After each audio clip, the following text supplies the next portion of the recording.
Thank you so much for joining us today for our webinar, Economic Impacts of a Cancer Diagnosis on Canadians. I'm Teresa Blondin, the Director of Volunteers and Programs at Bladder Cancer Canada, and I'm so honored to be facilitating this session today.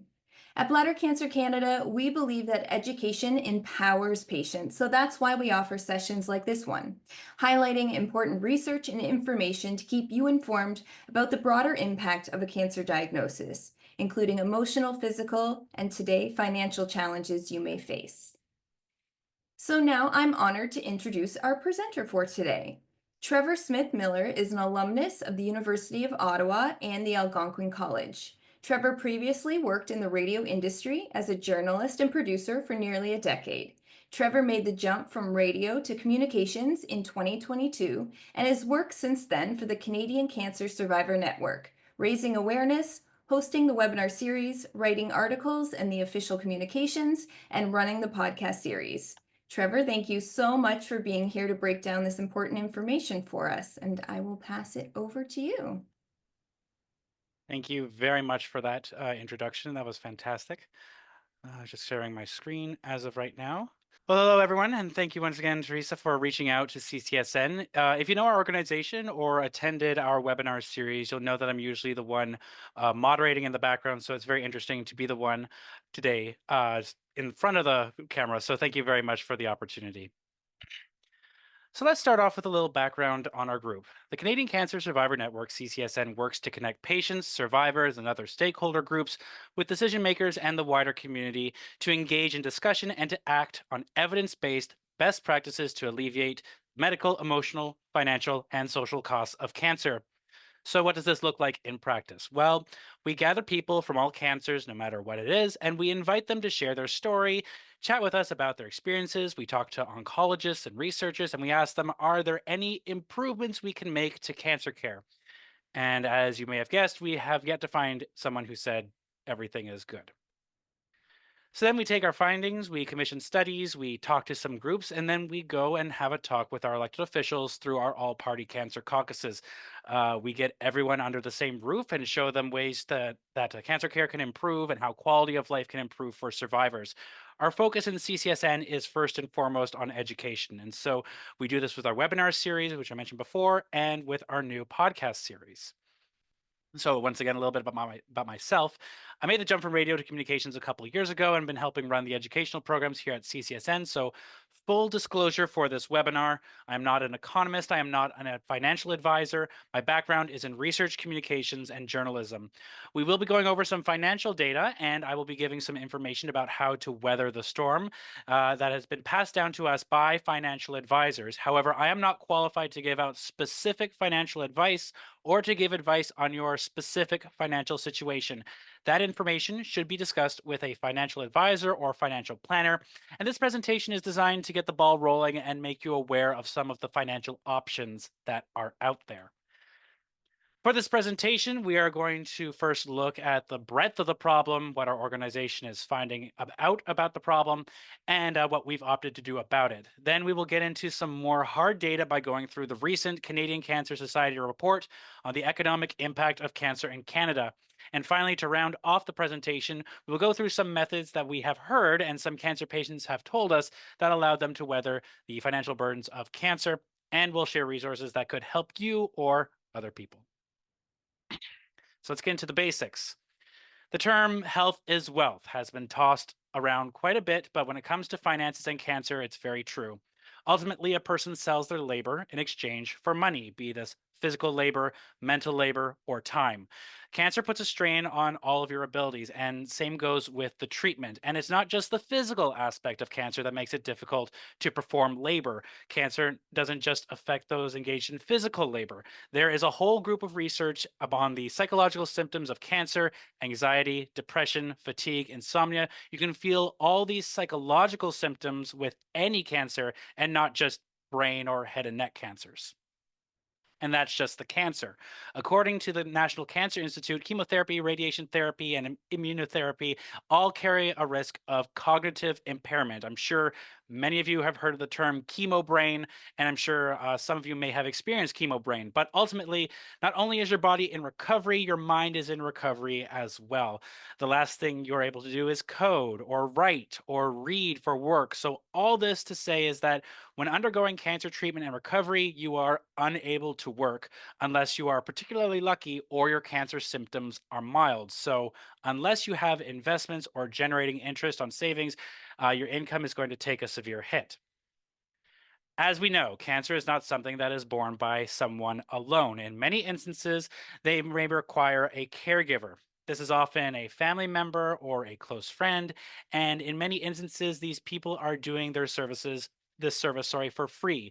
The caregiver's responsibilities mean they must dedicate time to tending to the needs of the person in their care, and that often means lost hours in work, lost productivity, and by extension, lost income. So, not only does this mean that the cancer patient is experiencing financial difficulties, it also means that the person caring for them is experiencing this as well. Personally, I am not a fan of looking at the caregiver patient relationship as a transactional one.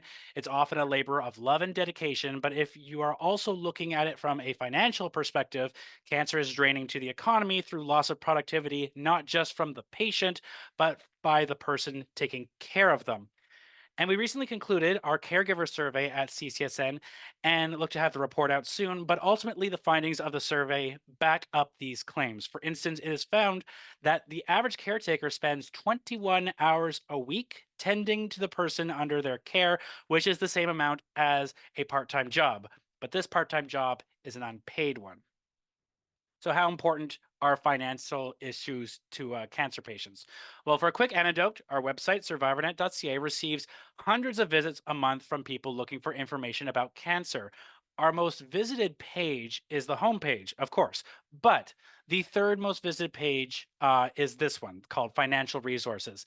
And in this just in the past month, it often stays at the top 10 visited pages, showing about 345 people visit the page per month, this page alone. This overshadows information about specific cancers, survivor stories, and even our events page or our Cancer Months page. The message behind this is clear. It is a topic that is important to cancer patients across the board. In June of 2022, we published an anthology of all three of our COVID 19 surveys titled Thrown Under the Bus: Disruption of Cancer Care in Canada During the COVID 19 Pandemic. The bulk of the survey looked at things such as canceled appointments, the effect of lockdowns, and anxiety around when society began to reopen. But we also did have a portion of the report dedicated to the financial impact. So, between the two challenges of cancer induced financial strain and the job losses that took place during the pandemic, we found that 1 in 10 had reduced hours of work and 6% were laid off as a result of the pandemic. This led to a very troubling stat. Because of this, around 7% of respondents were unable to meet their nutritional needs, which I am sure you know is very essential to those with cancer. Of caregivers said that the person under their care experienced some kind of financial impact. And as for caregivers themselves, 1 in 5 had fewer hours of work, and 15% had trouble meeting their dietary requirements. And so, with this in mind, our organization launched a resource we called Cancer Survivor to Financial Survivor in 2022. We'll get more into this later on in the presentation when we cover resources, but ultimately, we made this as a resource for those experiencing financial trouble due to the pandemic. It consisted of 10 webinars covering various aspects of financial issues facing cancer patients. In the inaugural introductory webinar of Cancer Survivor to Financial Survivor, we had the pleasure of welcoming Colleen Bentley and Stuart Peacock, who presented the impact on income, wealth, and economic outcomes of cancer survivors results from a scoping review. And as the name suggests, this research drew from dozens of studies over 20 years, with most of them taking place in the last decade, drawing from mostly US sources, but also European, Asian, and Canadian sources. If you would like to see this presentation, we have it in the webinar section on our website, survivornet.ca. Now, what were some of the findings? Well, across the world, how much money you lose to cancer is dependent on if you live in a privatized or publicly funded healthcare system. In Norwegian studies, you could expect to lose around 6% of your income, while in the US, you could lose up to 65% of your income. The study found that after the initial cancer diagnosis, income loss lessened over time as the patient adjusted financially to the new normal. Keep this in mind because this initial income loss is going to feature pretty prevalently in this presentation. Half the studies looked at what debt and found that debt levels increased after a cancer diagnosis, with the majority of the reported survivors saying they had over $10,000 in debt, although a point to make is that those studies are American. Debt came in from not just bank loans or credit card debt, but also included borrowing money from family members. When it comes to government transfer payments, so disability, sick leave, social security, food stamps, etc., 72% of the studies said that use of these things increased significantly with cancer, more so than with non cancer populations. The study also found a correlation with going on social security and getting chemotherapy. If during your cancer journey you had to undergo chemo, you are more likely to use government transfer patients than if you had surgery, immunotherapy, or non chemo drugs. Cancer had a negative effect on investment incomes, with cancer patients selling stocks, selling homes, and studies also found that people were more likely to liquidate their assets. Depending on the type of cancer you had, nearly 20% of all cancer survivors had to spend the entirety of their savings or retirement funds due to cancer, again, mainly from US data. Studies in the US found that the moment you have been diagnosed with cancer, you have a 3% chance of declaring bankruptcy. So I think the scale of the problem has now been properly assessed. There are tons more data points that show that this is a problem, but we need to know the why. Why does cancer have this massive economic footprint and not just in an impact on money spent on healthcare? If we live in a universal healthcare system, why are people going into poverty and starving because of cancer? Well, that's why we have the Canadian Cancer Society, who does this kind of research. I'd like to thank CCS for not only making this report, but also allowing me to use it in the presentation. And I had a couple of back and forths with people who worked on this presentation just to clarify a couple of points. This is the best major piece of research that we have on economic impacts of cancer, not just because it's useful for our purposes in finding out what the impact on patients is, but also the cost of cancer to the healthcare system and by extension, the taxpayer. It's very callous, of course, to diminish cancer as a financial burden to the system, but considering how much political discourse revolves around taxation and the burden on the taxpayer, it's just another tool to use to facilitate meaningful change. So, the 2024 special report on the economic impact of cancer in Canada was released in December of last year and covers the cost of cancer in Canada across the board. So, it's two of my favorite things when it comes to data. It's Canadian and it's current. Considering the huge spikes in inflation over the last few years following the pandemic, it's good to use costs and price points that have occurred after all that has happened. So, as you can see here, 80% of cancer costs are paid for by the healthcare system. That leaves 20% that comes directly out of the pockets of Canadians in a way of non tax expenditures. The total cost of cancer totaled $37.7 billion in 2024 alone. So that means out of the pocket costs of cancer equates to $7.5 billion out of pocket from patients. CCS estimates that around $33,000 on average comes from out of pocket costs. The amount, of course, is dependent on a lot of factors like stage, intensity, or aggressiveness of cancer, and geography. Coincidentally, $33,000 was the wage I made for an entry level radio job, a slightly bit less than the current minimum wage salary in Ontario or the current cost of a used car. As you can wager, some people can afford to absorb this cost, others it will be tricky, and for many others, that's a full year's worth of wages. And this is on average. So a good chunk of people, cancer is more expensive than this. So, how is this decided? What is exactly the difference between direct costs and out of pocket costs? Well, simply put, if a doctor can bill the provincial healthcare system for something directly related to cancer care, it's a direct cost to the healthcare system. From the drug you are taking, to the doctor who's putting it in you, the tools and equipment keeping you alive, and all the people who make that work, that's a direct cost. Drugs you do not pay for out of pocket are included in this, as well as therapies you do not pay for. Everything else is a cost to people with cancer or caregivers. So, medical and non medical costs include prescription drugs, home care, housemaking services, devices, family care, travel expenses, accommodations, and vitamins, just to name a few.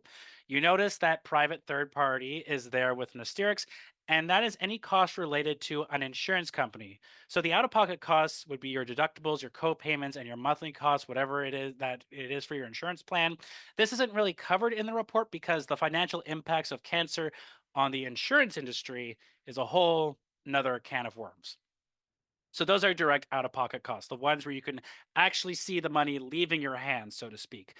There are also time costs. If you are a lung cancer patient in Northern Ontario, let's say Thunder Bay, and you need to go to Princess Margaret in Toronto, yes, you have the direct costs of the flight, the transportation, etc. But that's also 2 hours of your life minimum that you can't get back. The report not only includes the traveling costs, but also the waiting costs, all that time you spent in the waiting room, not working and generating income. That is considered an economic cost as well, which is a great way to segue into indirect costs. Every hour you spend not working, not generating money for yourself is considered a cost, especially if you lose your job and it's, say, a salary job. If you earned $50,000 and you lose that job, that's counted as a $50,000 loss of income and therefore a cost. Lost productivity is also included as a cost, but not covered by the impact study, and CCS cites it as a lack of adequate data. It's also very hard thing to properly calculate. Like if you are a craft person making something and normally you make $100 in product every day, if you spend that day in the hospital and you no longer have created that output, that makes sense. But if you don't physically make any product that has a set value, especially if you're someone who is part of a company's administrative apparatus like HR or sales, that's where it starts to get a little tricky. Like, what do you produce? How would you quantify that? And how would you measure it? There are ways, but it would take a lot more work, and that work hasn't quite been done yet. Other things that are considered costs but are difficult to measure are psychosocial costs and quality of life costs. And one of the reasons why psychosocial costs are not covered in this report is because CCS calls them intangible. They are things like distress, pain, suffering, something that you can't put a dollar sign on or ascribe a value to without going into some very deep moral philosophy. Back in 2020, the Canadian Partnership Against Cancer did their own study about this economic burdens of cancer. And the paper basically says that this cost is immense, estimated to be two-thirds of the total cost of cancer. However, they found that the studies around this topic were inconsistent in some cases, and in others, they were highly biased. So it's something you find very difficult to quantify. And then lastly, quality of life costs, again, very difficult to quantify.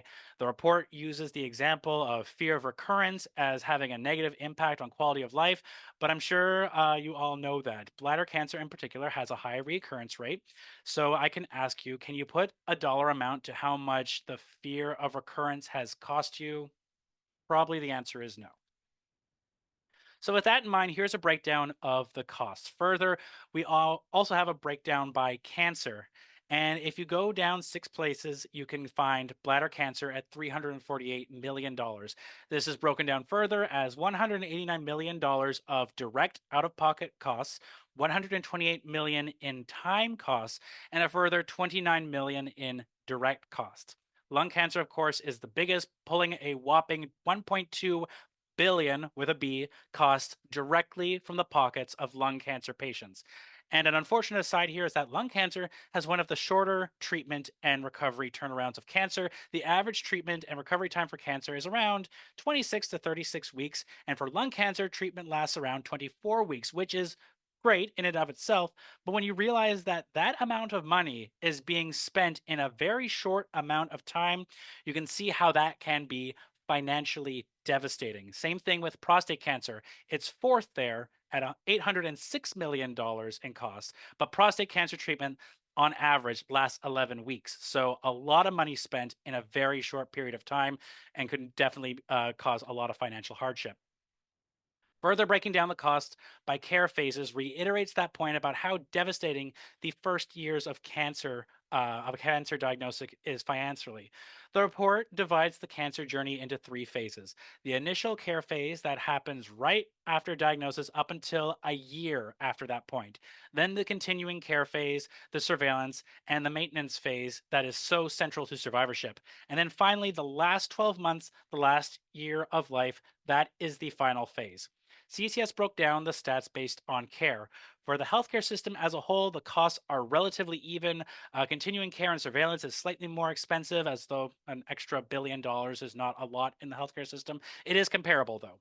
The last year of life is more focused on making the patient as comfortable as possible, which means some of the more expensive treatments are no longer necessary.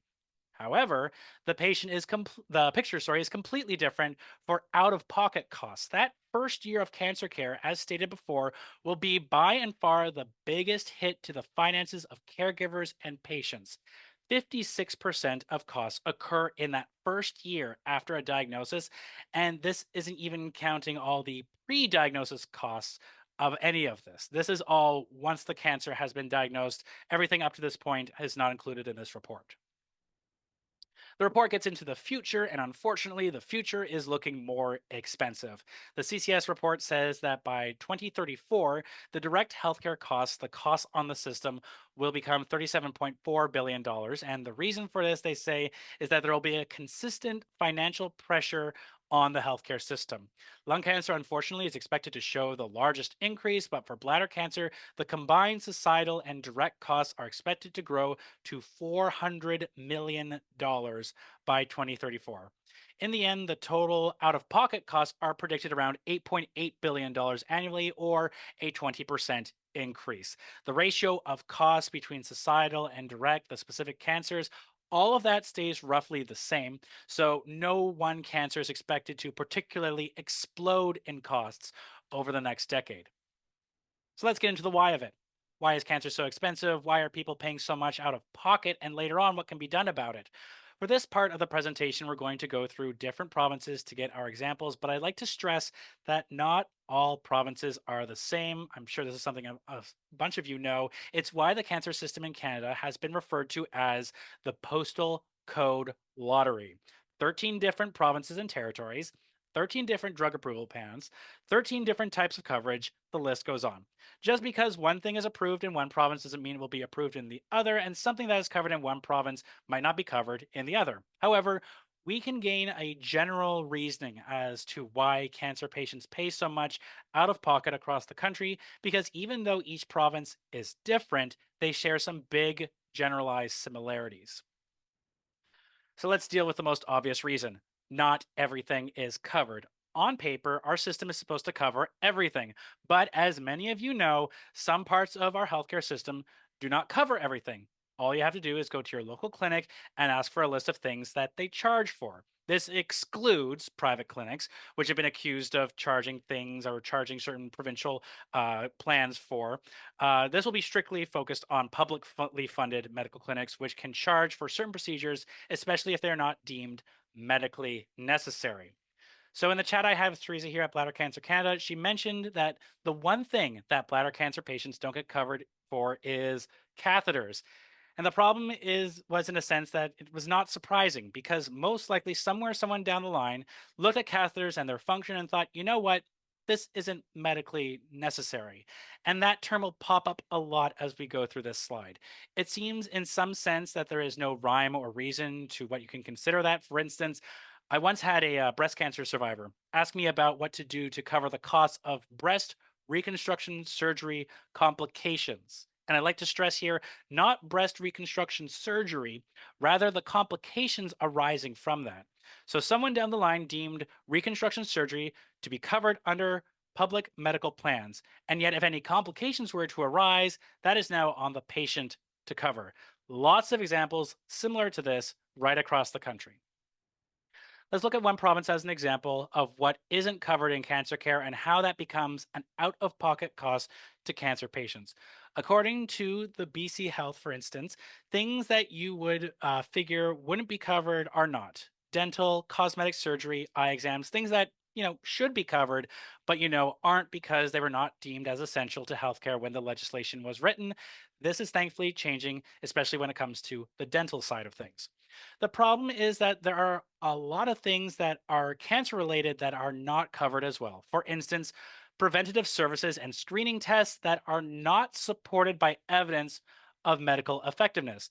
These include, and it says here on the website, prostate specific antigens or PSA tests.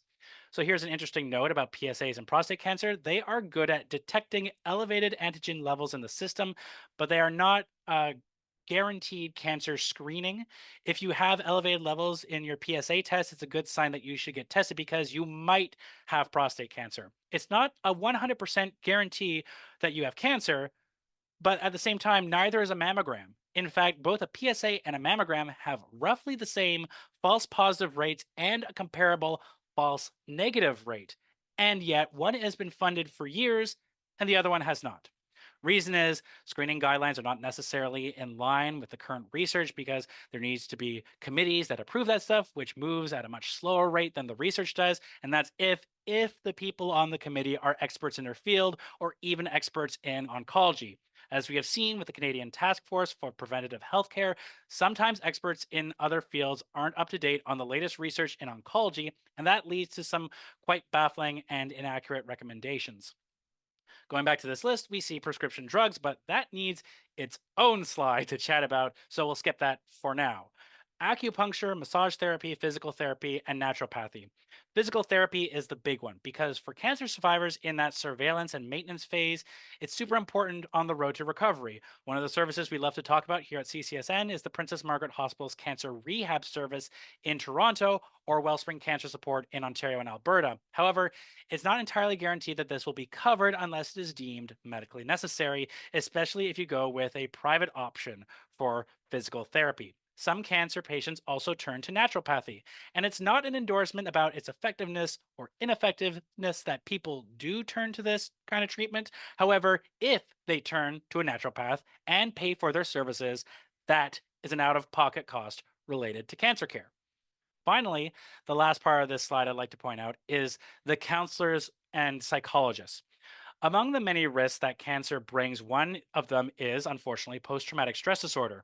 And there isn't a very specific number for the paid number of cancer patients with PTSD, but there are some trends. Some people believe that any stated number is inaccurate because sadness and anxiety are very normal emotions to experience during cancer care, and sometimes that leads the condition to go undiagnosed.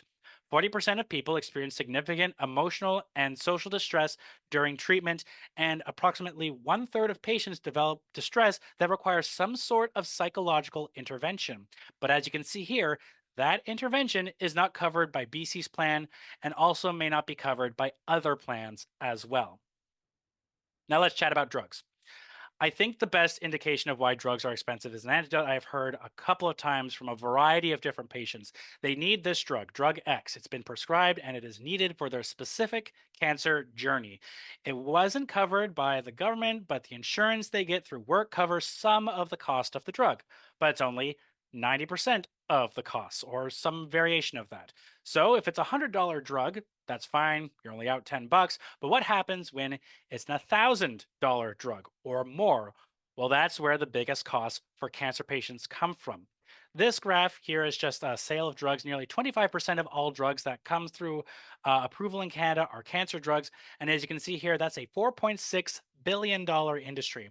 Now, the reason it's so large is because there are a lot of drugs out there. It's not simply because they are getting more expensive. It's not the sole driving factor of sales increases. So before we broke down the cost by stage of care, the reason why initial care is so high is because of the cost of drugs. When you're in the hospital, the drugs are covered. Once you're out, that's out of pocket. And so if we look at that chunk of $2.9 billion out of pocket for initial care, combating these drug costs will be a big way to reduce the out of pocket costs for cancer patients. Now, private insurance does have a role to play, but even they contribute to the problem in two ways. First and foremost, they don't cover everything. You will be hard pressed to find a 100% coverage plan. So, with the majority of drug plans, you are going to be out of pocket. Insurance companies are a business, and so they must look to their bottom line. The second reason is that you have to pay out of pocket for your insurance plan, or it gets deducted from your wages if it's through your employer. Either way, it's taking money out of your pocket, but in exchange, you're getting some sort of coverage. Take home cancer drugs have helped in some provinces. They allow patients to administer their own drugs from home and not have to pay the costs associated with a visit to the hospital. And as mentioned before, the drugs are paid for. But in some provinces, like Ontario and the Maritimes, the cost of take home drugs is not covered.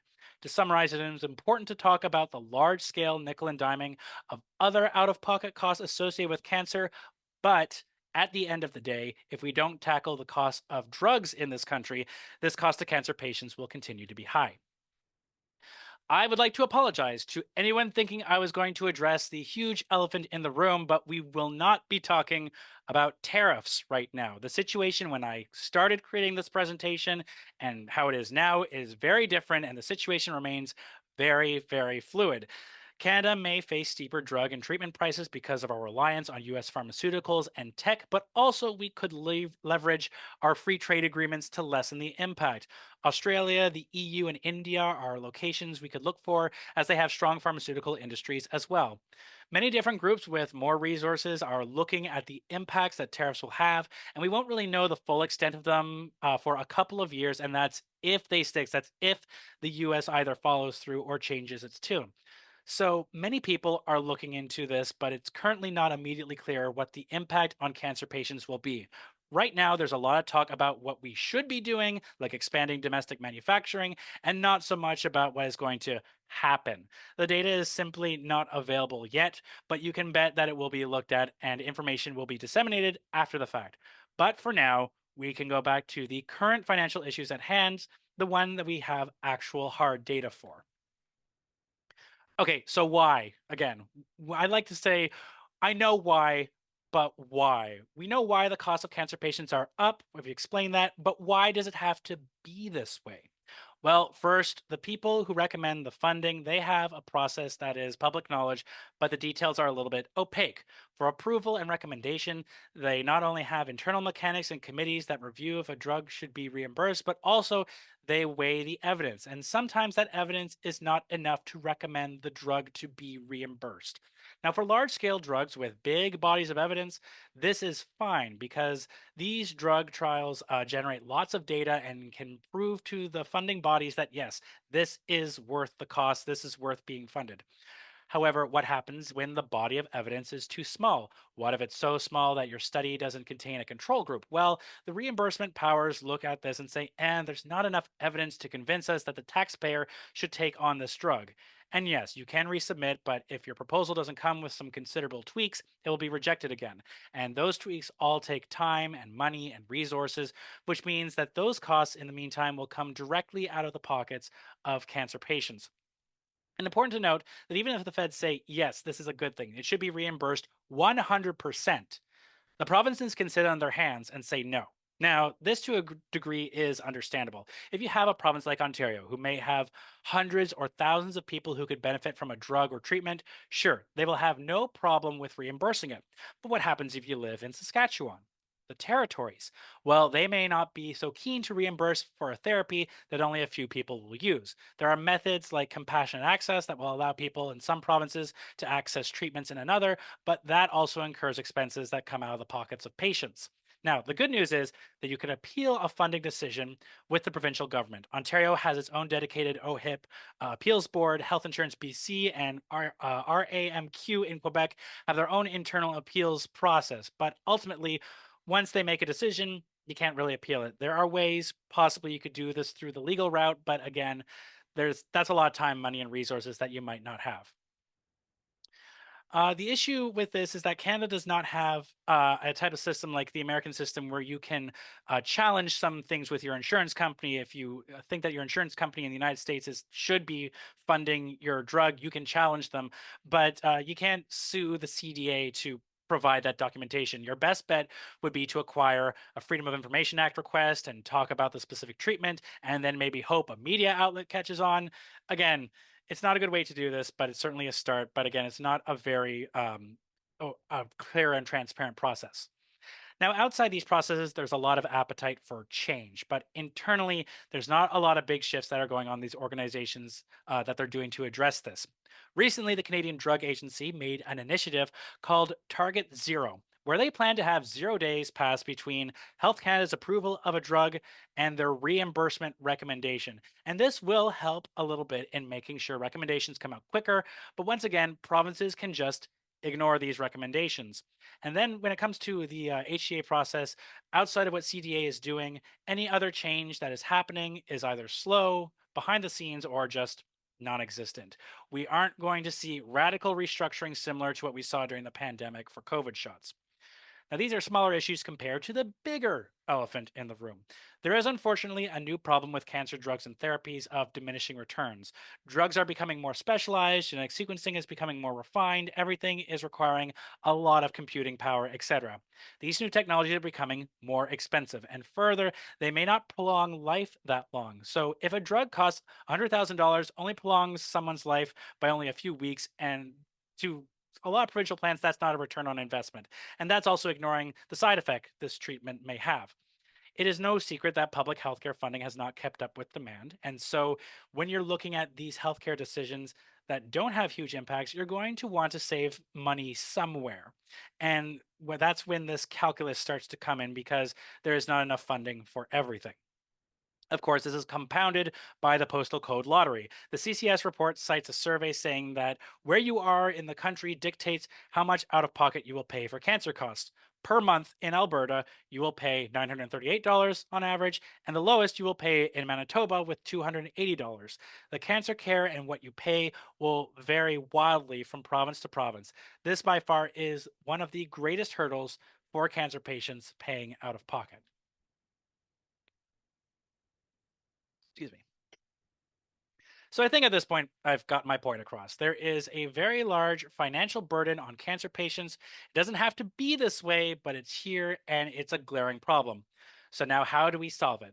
Well, you'll notice that I have titled the next session, I haven't titled it The Solutions. The Recourse is a more accurate title for this section because I'm not about to give you a 12-step process to financial freedom. I'm neither an influencer or a scam artist. The recourse, by definition, is a source of help, and that's what I hope to give you: sources, resources, etc. And before we begin this section of the talk, I must stress once again that I am not a financial advisor. I will be sharing tips we have learned from financial advisors with the hope of making you aware of what avenues you can pursue or something you can bring up in discussions with a certified financial advisor. Your financial situation is as unique as your cancer is, and so some of these tips and resources may not work for you. You may not have investments to draw on, you may rent instead of own, you may not even have the energy or have someone you can trust to do this on your behalf. But just because you can't do it at the moment doesn't mean you shouldn't be made aware of your options. Just make sure that the person you make those decisions with is a certified financial advisor. This part of the presentation is divided into two parts because personal finances and economic or fiscal policy are two completely different things. You may hear people say that they want the government run like a business or a household. Well, they can't be because a household is a household and a government is a government. So, first, the individual level. We will first cover how to prepare to get your finances in order because you can't get something in order if you don't know what you have and what you don't have. Then we will look into what you can do to challenge and self advocate because the squeakiest wheel sometimes gets the grease. We will then see how you can plan for your new normal, manage what you have, and then have some resources that you can access that can help you. After that, what can governments change? What are some of the conclusions of the CCS report?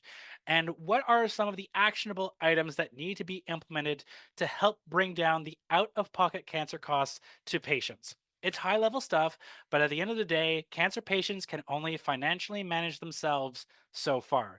There needs to be some changes in the upper echelons of power if we are going to see things get better. So, back during our Cancer Survivor to Financial Survivor webinars, we had a chat with Andrew Tracomi, and he is a financial advisor with Canada Life. And a lot of these points are things he brought up as general advice.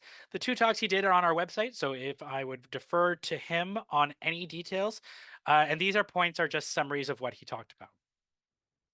One of the first things he suggests, first and foremost, is to know your financial house. You are not just a human being, you are a collection of debits, credits, tax information, insurance plans, wages, and bank accounts. The first step is to know what you have. What are your debts? What are your tax returns? Where are your tax returns?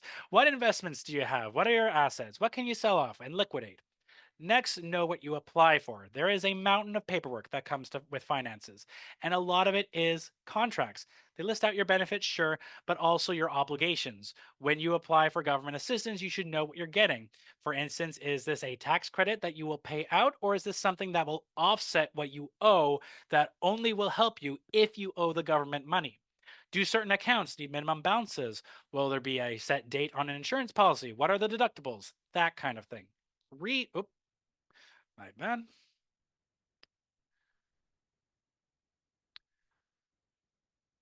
Read the fine print. Just because there may be a detail about something that could be a problem later down the road, in that print, it could very well be that you are covered because something in the text says you qualify.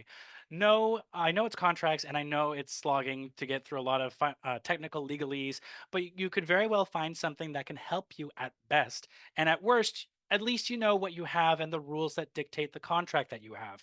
Having someone who knows your financial situation is always key. Experts help and they can be useful, not just for financial assistance, but what about someone for legal advice in case an insurance company or government needs to be challenged? What about someone who is an expert at navigating government assistance or taxes? An accountant is helpful in this regard. But also, it isn't a bad idea to schedule a one on one with whoever can help. And importantly, here, who is qualified and certified to help. So long as the expert is reputable and in good standing and you have the resources to acquire one, it's worth it.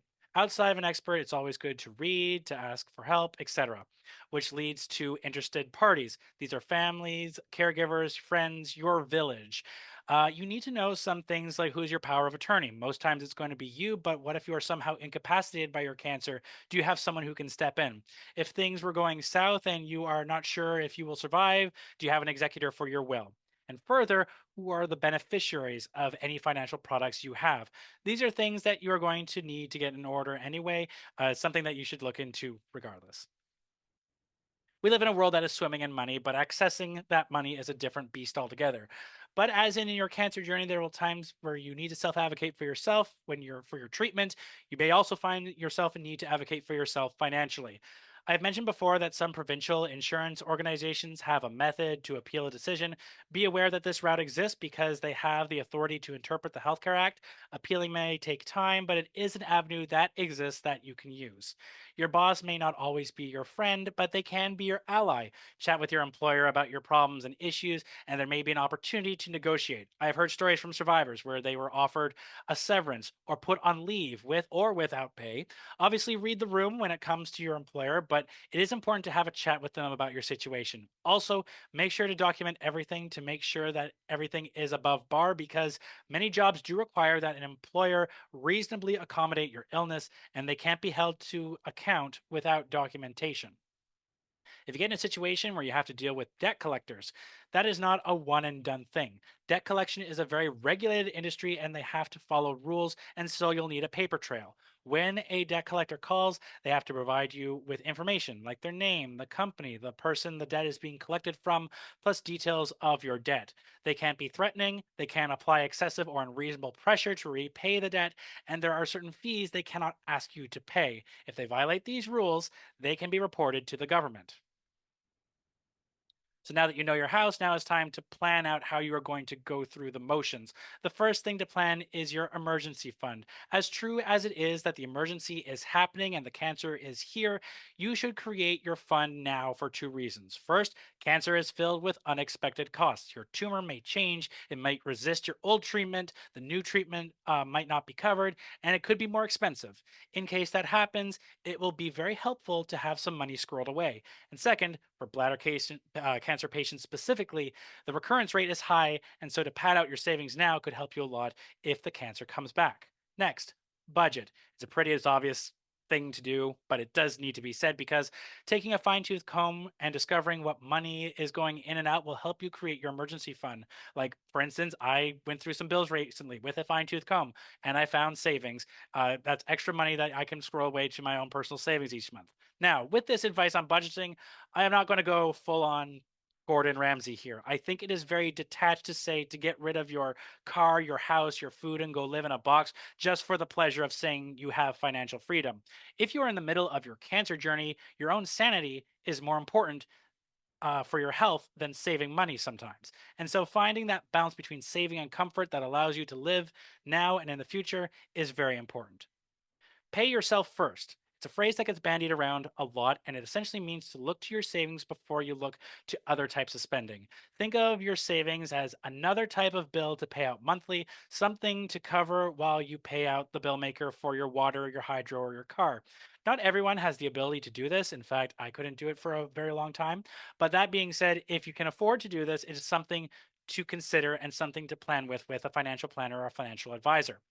Keep your documentation, have an eye at your bank statements, and review it at intervals. I personally find it more helpful to see what I've spent after the fact so then I can make changes for what I'm actually spending rather than what I budgeted for. It gives me a clearer picture of my finances, and sometimes I forgot something that needs to be budgeted, or maybe I'm not spending what I thought I was. You don't know unless you keep track. Finally, keep educated. Another antidote, I was going to see a dentist in May. I rescheduled that appointment because the government has announced that they might be covering dental care for people in my age bracket. If I hadn't moved my dental appointment, I wouldn't take advantage of that, and I will miss getting covered by the government. Governments love to announce things, and it's important to stay educated on what they are doing because it could save you money. Things change, and keeping your ear to the ground could help you out in the long run. And now we get to the manage part of it. As I said, you can't always budget your way out of things. Budgeting can only be effective if you have enough money to do so in some cases. If you have investments or assets, know when you need to liquidate them and when to draw from your emergency fund versus your regular savings. This is the part where you need good, hard advice from a financial advisor because the if and the when are important things to manage here. I know this is hard for some people, and some people will straight up won't ask for help for a variety of reasons, but cancer isn't something you should be handling alone. Asking for help could make a lot of difference on how your cancer journey turns out. Even something like going to a food bank. Many people find this extremely humiliating, but they are there for a reason. And in your cancer journey, eating healthy is a very important part of the process to recovery. You do have to decide what's important during this process, and if the help exists and you need it, don't be afraid to ask for the help. As I mentioned before, the endpoint of cancer is not death for an ever growing number of people. And so it's important to recognize that in this journey, you may need to plan for as much as you can. What if you end up living and yet financially you plan that you were not going to go that far? That's going to cause some problems later down the road. So don't plan to reach a specific point. It may not be the point that you actually reach. These are things that I have been told to us from financial advisors, but all these things you should bring up with someone in the know once again. And if you want to take a look at Andrew's presentation, you can find it under survivornet.ca webinars, the financial survivor to, financial survivor, cancer survivor to financial survivor tab. If you allow me one final resource from the Financial Survivor course, Maureen Parkinson from Cancer and Work gave a lovely presentation and they gave a rundown of their website and that was designed to address the unique needs of cancer survivor with returning, maintaining, changing work, or looking for work after a diagnosis of cancer. The website has a lot of good information and it's run by people from both BC and Ontario and it provides a great guide to how to return to work once you have cancer. I would also highly recommend to take a look at the whole Financial Survivor series because it deals with CPP, disability benefits, caregiving, and of course, financial information from experts. And I defer to all of them in everything that they do because they are the experts here. I would not be a very good guest speaker if I didn't highlight the work that Bladder Cancer Canada has done on their own financial page, specifically for bladder cancer patients. And this is a very good resource for cancer specific resources, as well as a lot of general things that you should be made aware of. And one of the reasons I know that this is a good resource is because they also have a link to the Cancer Survivor to Financial Survivor webinars on there as well. So, you know, it's a good resource. I would also like to direct you to the page on the medical expense tax credit piece, just in case you weren't aware of some of the financial information on BCC's website. A lot of it is very good and very important. It's also very cancer specific. Here are some of the resources we have on our own website that you may not be aware of.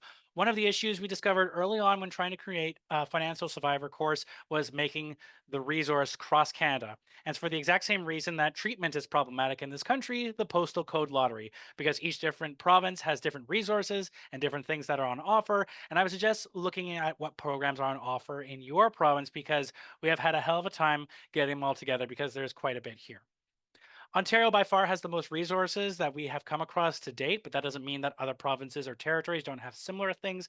As you can see, they have disability support programs, drug reimbursement programs, travel programs, etc. So if you live in Ontario, there is help out there. Similar to Alberta, there where they have the patient financial assistance program, it looks like it's still running. Quebec has resources, BC has resources, and many of them are offered by the health insurance organizations themselves. For Canada wise, we have Wheels of Hope and Hope Air. Both are charities that deal with transportation, getting cancer patients to their appointments so they can recover.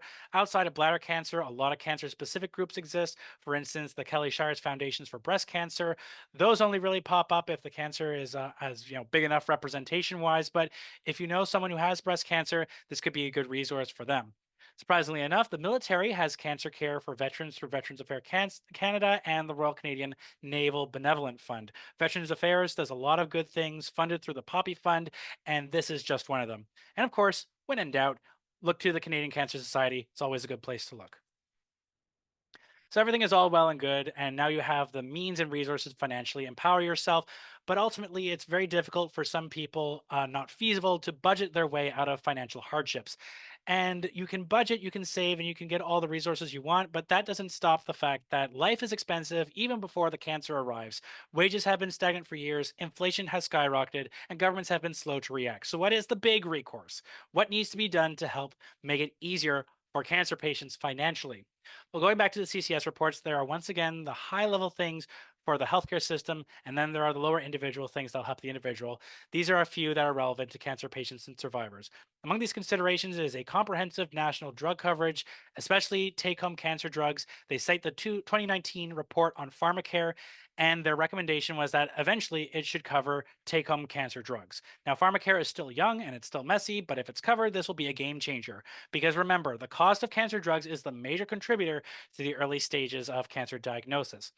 The government needs to shell out more money. The report says that provincial programs will reduce financial distress. And while there are programs out there, as we have said before, one thing the report notes is that it needs to be consistent. Support has to be felt across the country the same way. And this is in part backed by our recent caregiver survey at CACSN, although that is in a caregiver's perspective, of course.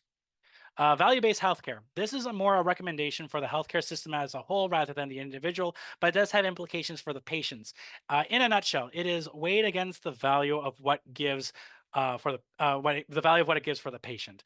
The Conference Board of Canada just released a report about value-based healthcare, and it does seem to focus more on what the patients want and what value is placed with them. Now, ultimately, the goal of value-based healthcare is to find savings in the healthcare system and not pay hundreds of thousands of dollars for a treatment that ultimately just gives the patients a few weeks of life at great cost to their overall health. But part of how this is done is for patients to become an active participant in their care. And the report says that this will lead to less wasted time and unnecessary appointments, a better healthcare system navigation, and increased communication with the care team. If we tailor care to the individual, then the logic flows that we can find financial savings in the healthcare system by eliminating anything that is unnecessary and invaluable to their care. However, there's pitfalls to this. The conference board lists a few obstacles to creating value-based healthcare in Canada, and a lot of them are the usual suspects that are issues in cancer care to begin with. Funding structures that are siloed with the postal code lottery, there's limited ability to use data that is collected from patients, and there is a reluctance to change the healthcare industry as a whole, just to name a few. Luckily, value based healthcare systems do exist in Europe, and studying them and finding the best practices that can be implemented can help. And if the healthcare system can save money by making that transition, more resources can be freed up to better support the patient. Finally, this one is a no brainer. CCSS did not have the stats that broke down cancer costs by stage diagnosed, but I'm willing to bet that they will increase in the higher stages. Any cancer research shows that the earlier detected, it's easier to treat, and the treatments are less invasive. I'm also willing to bet that they're less costly too. Screening programs are essential in Canada. They're expanding, and if they do what they're supposed to do, it could mean greater savings for healthcare systems while simultaneously saving lives.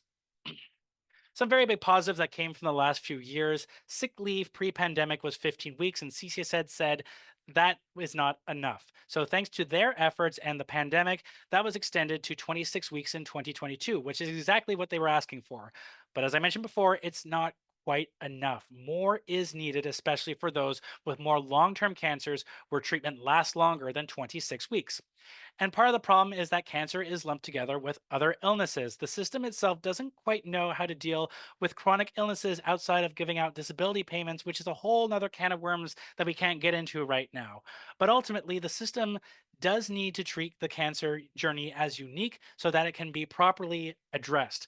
A way of doing this would be declaring in the application process that you have cancer, provide doctor's information, and then continue EI payments until the patient is cancer free. It's one way that it can be helped. I hear also that universal basic income is another way, and there are probably several others out there as well beyond that.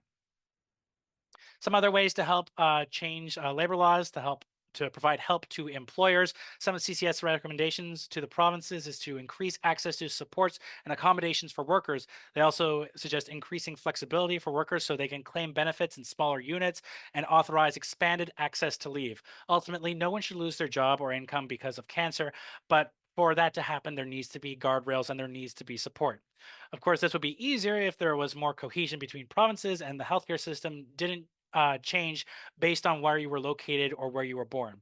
Now, before the tariffs, I was a little pessimistic about this ever changing. The Conference Board of Canada reported that when I was talking about earlier, they called the system siloed, which is a very accurate term for it. However, this whole talk of tariffs is now taking center stage in the Canadian political sphere, and there's now lots of talks, especially in Ontario, about breaking down interprovincial trade barriers. It's not a conversation we haven't heard before. It pops its head up every few years. But we do have an opportunity to make sure that if you have cancer in Canada, no matter where you are, you will receive the same treatment. And finally, the HTA process is a mess, and new treatments are slow to get into the country, and this is in turn costing us lots of money.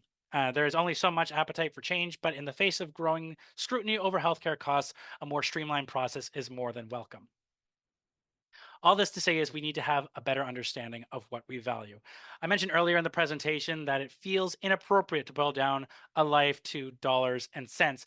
And that's because there is a disconnect between what we say we value and what we want to be valued and what is actually valued. Thankfully, sometime in the last few decades, we made the decision that human life across the board was precious and worth saving.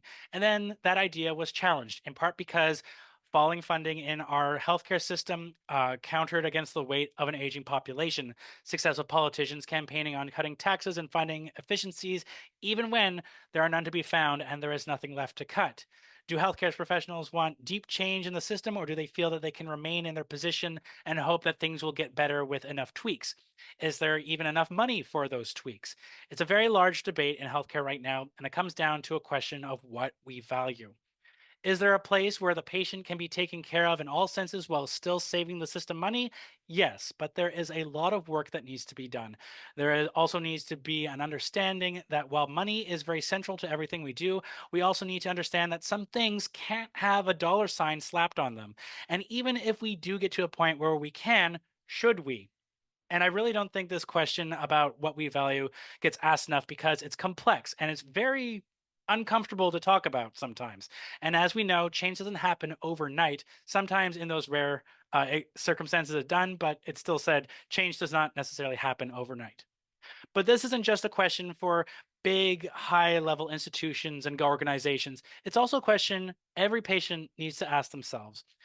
Do I value a few more weeks of life, no matter what kind of life that is? Do I value my home over my health? What's the point of financial freedom if I am suffering to achieve it? Where does my family fit into this? There are philosophers and philosophies out there that say that evaluating your life and knowing yourself is the highest form of thought and consciousness. And something like cancer puts all of that into perspective. And so, this is an important question to ask yourself. What do you value? And don't worry about putting a dollar sign on it either. That is a task for economists. Here's some information to get into contact with us and what we do. Everything I mentioned will be linked somewhere. Please check out our website. It's got a lot of resources on all the cancers. And once again, I'd like to thank Bladder Cancer Canada for this opportunity. And if you have any questions, I'd be happy to answer to the best of my ability. And if you have any feedback to this presentation, feel free to send me an email. So thank you very much, Teresa. Well, thank you, Trevor. That was a lot of information, so we really appreciate you compiling all of that data to share with our community. We will now open the floor to questions. I know we're right at time, but we'll give it a few minutes just in case anyone has any questions. You can type them in the chat and I can read them out to Trevor. You actually have already answered two of the questions that were submitted, so I'm not sure if you would know this one, but do you think there will be a chance that the DTC would include stage 4 cancer? It's possible. There will have to be again some. There has to be a little bit of a push to recognize that this is something that cancer patients could look at. I looked at the criteria before this talk, and it doesn't quite fit what cancer patients go through because there does need to be a long time of where it can be accessed, and that definitely needs to change in a sense with that, because there's what should be and then what actually is going to be happening. And I do believe that this is something that should be extended to cancer patients. To do that, there has to be changes in how it's evaluated, but ultimately I do believe that it should be. But is there anything in the pipeline to actually have it change? I'm not so sure. Yeah, and from the research that we've done on the disability tax credit, it does seem that, there's no general rule that fits everyone. So it really is about the work you kind of put into it and the way you really describe your situation and making sure you fit in the criteria that they've set out for you. Mhm. Okay, and it doesn't look like we have any other questions. I think you really covered a lot. So thank you again, Trevor. I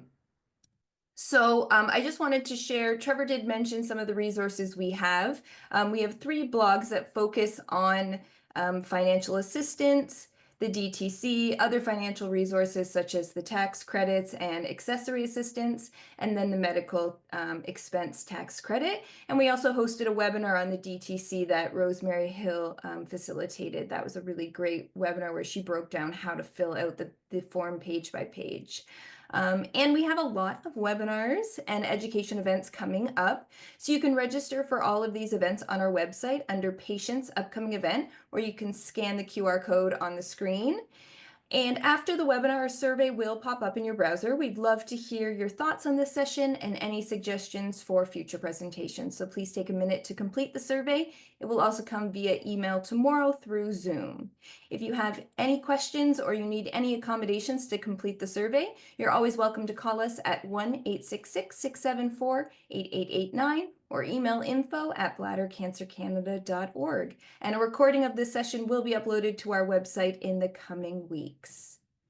And we're also thrilled to announce that Canada Walks for Bladder Cancer is celebrating 15 years, and we hope you will join us. September 20th and 21st in communities across Canada, patients, caregivers, advocates, and supporters all come together to support the work that Bladder Cancer Canada does and help raise awareness of bladder cancer. We hope you will join us. You can register, volunteer, or donate. It all makes a difference. Visit BCC Walk to learn more. Thank you again, Trevor, for sharing this really important information with us today. And thank you to everyone who attended. I hope you have a great night.